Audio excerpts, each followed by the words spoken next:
بالمول الكرنفال الدولي لأكادير حلم تحقق بمبادرة المجلس الجماعي لأكادير اللي دار في البرنامج العمل ديالو هذا الكرنفال، وبفضل الجدية في العمل والوفاء بالالتزامات اللي معروفة بالشخصية ديال السيد رئيس المجلس السيد عزيز أخونش.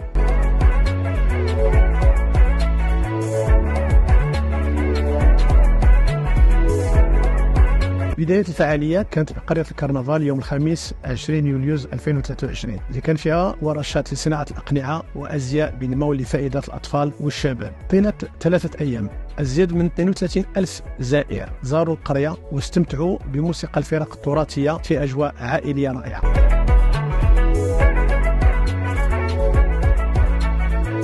يوم الجمعة عرف فضاء سينما صحراء تنظيم ندوة علمية دولية شاركوا فيها باحثين من المغرب من ألمانيا ومن فرنسا ومن جزر الكناري. هذه الندوة عرفت حضور نوعي فاق 200 مشارك. الهدف من الندوة كان هو المساهمة في تطوير البحث العلمي في ميدان بالمول.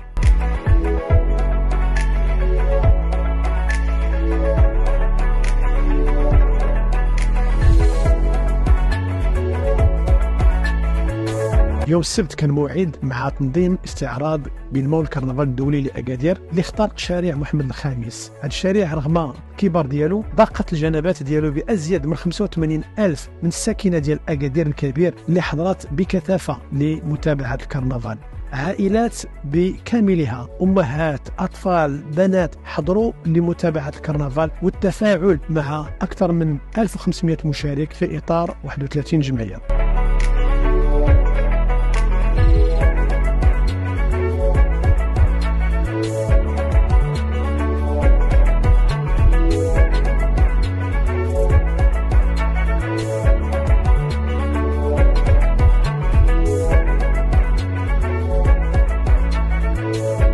مباشرة بعد انتهاء الاستعراض انطلقت الأمسية الغنائية الأولى وتلتها اليوم الأحد الأمسية الغنائية الثانية. هذه الأمسيتين نشطهم فنانين وأسماء وازنة في عالم الغناء والتنشيط اللي استقطبت أزيد من 200 ألف متفرج في ساحة الأمل. المواطنين اللي حضروا عبروا على الفرحة والغبطة ديالهم في عين المكان وعبر وسائل التواصل الاجتماعي.